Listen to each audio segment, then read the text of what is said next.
বিসমিল্লাহির রহমানির রহিম নাহমাদুহু ওয়া নুসাল্লি আলা রাসূলিহিল কারীম আম্মা বা'দ।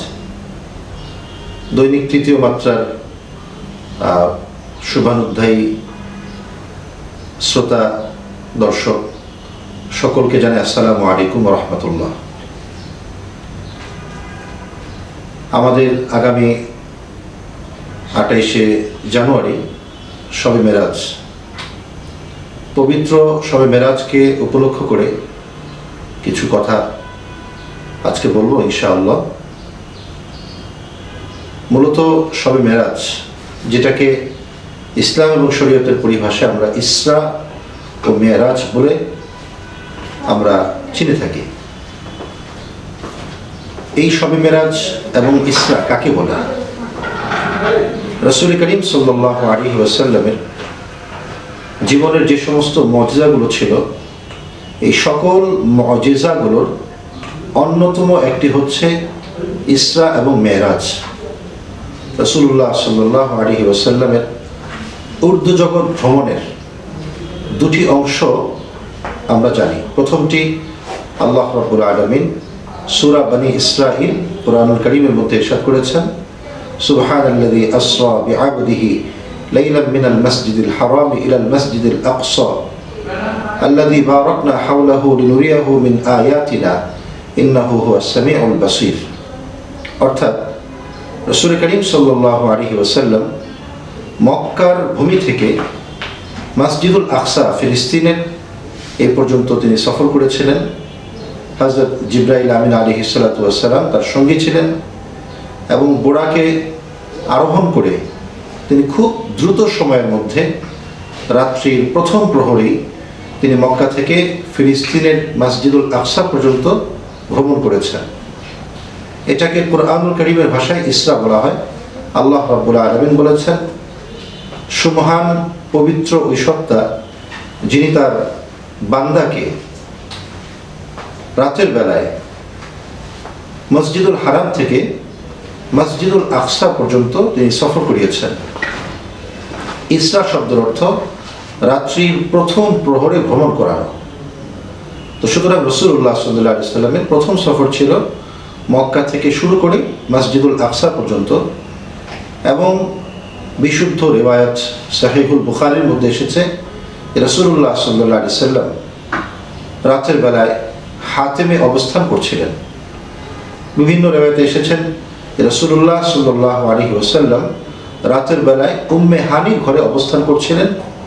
সেখান থেকে হযরত জিবরাইল আমিন আলাইহিস সালাতু ওয়াস সালাম তাকে উঠিয়ে নিয়ে মক্কার জমজম কূপের পাশে যেয়ে সেখানে রাসূলুল্লাহ সাল্লাল্লাহু আলাইহি ওয়াসাল্লামের অন্তর মুবারককে বের করে সেটাকে জমজমের পানি দিয়ে ধুয়ে এরপর আবার ঈমান এবং হিকমত দ্বারা পরিপূর্ণ করে রাসূলুল্লাহ সাল্লাল্লাহু আলাইহি ওয়াসাল্লামের সিনাতে আবার প্রতিস্থাপন করেছেন, যাতে করে তিনি ঊর্ধ্বাকাশ ভ্রমণ তার জন্য সহজ হয় এবং সকল ধরনের ভয় ভীতি থেকে রাসূলুল্লাহ সাল্লাল্লাহু আলাইহি ওয়াসাল্লাম মুক্ত থাকেন।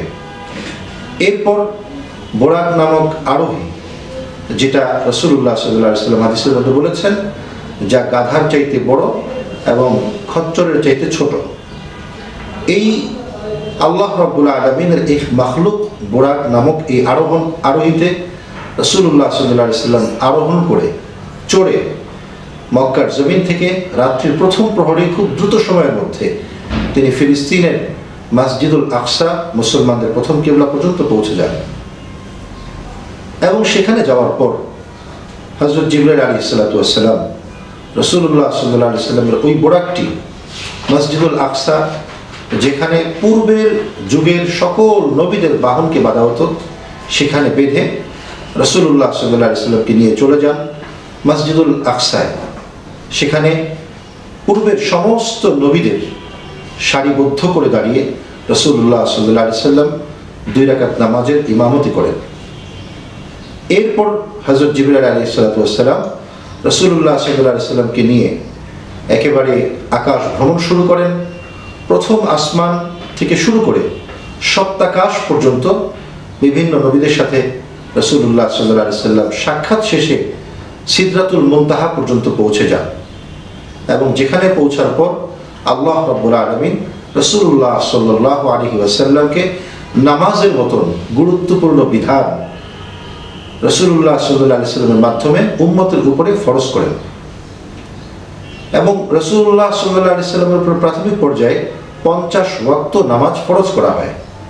হযরত মুসা আলাইহিস সালাতু ওয়াস সালামের বারবার অনুরোধের প্রেক্ষিতে রাসূলুল্লাহ সাল্লাল্লাহু আলাইহি ওয়াসাল্লাম তার উম্মতের জন্য আল্লাহ রাব্বুল আলামিনের কাছে অনুরোধ করে এই 50 ওয়াক্ত নামাজকে কমিয়ে 5 ওয়াক্ত পর্যন্ত চূড়ান্ত হয়। এবং আল্লাহ রাব্বুল আলামিন এই কথা রাসূলুল্লাহ সাল্লাল্লাহু আলাইহি ওয়াসাল্লামকে বলেছেন, যে ব্যক্তি 5 ওয়াক্ত নামাজ গুরুত্বের সাথে পড়বে আমি তাকে 50 ওয়াক্ত নামাজের সওয়াব দিয়ে থাকব।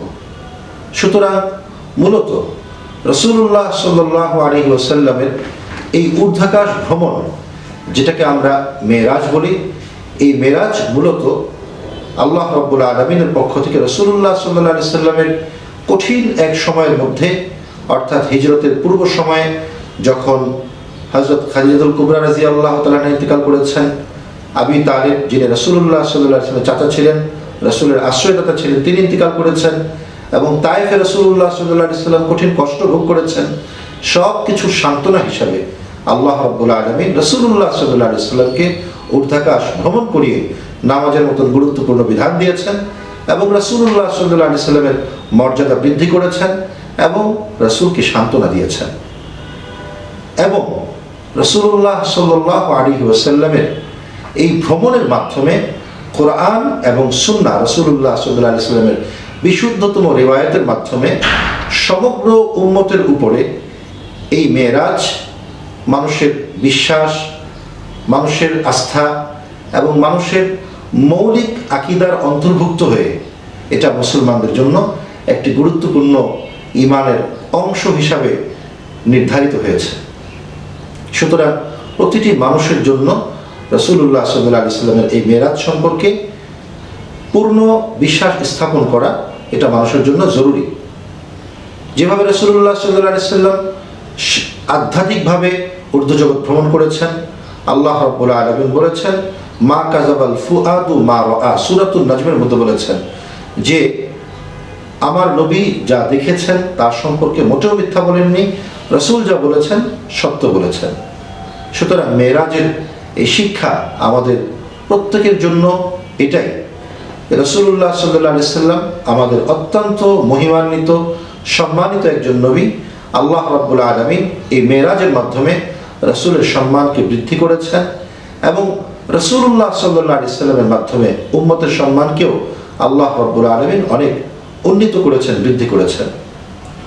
সুতরাং আসন্ন শবে মেরাজ সম্পর্কে আমরা যা জেনেছি, সাথে আরেকটি কথা সম্পৃক্ত করতে চাই, সেটা হচ্ছে যে আমরা অনেকেই মনে করে থাকি শবে মেরাজ কেন্দ্রিক অনেক গুরুত্বপূর্ণ আমল, রাত্রি জাগরণ, পরের দিন রোজা রাখা, এইসব সম্পর্কে আমাদের মধ্যে যে সমস্ত প্রচলনগুলো রয়েছে কোরআন এবং সুন্নাহর সাথে এর কোনো সম্পর্ক নেই। কোরআন এবং সুন্নাহর মধ্যে রাসূলুল্লাহ সাল্লাল্লাহু আলাইহি ওয়াসাল্লামের ইসরা এবং মেরাজ যেটা রাসূলের সাথে ঘটেছে এই পর্যন্তই সীমাবদ্ধ। এরপর রাসূলুল্লাহ সাল্লাল্লাহু আলাইহি ওয়াসাল্লাম না নিজে এবং না তার পরবর্তী সাহাবা, তাবেঈন, তাবে তাবেঈন কারো জমানাতেই, কারো যুগেই এর উপরে সুনির্দিষ্ট কোনো আমল পাওয়া যায় না। আসুন মেরাজের শিক্ষা থেকে শিক্ষা নিয়ে আমরা যে আদেশ, যে নির্দেশনা আল্লাহ রাব্বুল আলামিন দিয়েছেন সেটাকে বাস্তবায়ন করে রাসূল করিম সাল্লাল্লাহু আলাইহি ওয়াসাল্লামের একজন সম্মানী এবং রাসূলুল্লাহ সাল্লাল্লাহু আলাইহি ওয়াসাল্লামের যোগ্য উম্মত হবার জন্য যা কিছু করার প্রয়োজন সেটা আমরা করব। আসুন যেভাবে আল্লাহ রাব্বুল আলামিন রাসূলুল্লাহ সাল্লাল্লাহু আলাইহি ওয়াসাল্লামকে মেরাজের মাধ্যমে সম্মানিত করেছেন, আমরা সকলেই আল্লাহ রাব্বুল আলামিনের কাছে দোয়া করব আল্লাহ রাব্বুল আলামিন যেন রাসূলুল্লাহ সাল্লাল্লাহু আলাইহি ওয়াসাল্লামের এই সম্মানকে উত্তরোত্তর বৃদ্ধি করে আখিরাতে মাকামে মাহমুদ পর্যন্ত আল্লাহ রাব্বুল আলামিন পৌঁছিয়ে দেন। এর সাথে আমাদের দৈনিক তৃতীয় মাত্রার সম্পাদক সহ যে সকল সাংবাদিক ভাইয়েরা এবং যে সকল কলাকুশলী সারা দেশে ছড়িয়ে ছিটিয়ে কাজ করছেন, সকলের সুস্থতা, সর্বাঙ্গীন মঙ্গল এবং সাফল্য কামনা করে আজকে আমরা আমাদের এই অনুষ্ঠানকে শেষ করছি। আসসালামু আলাইকুম ওয়া রাহমাতুল্লাহি ওয়া বারাকাতুহু।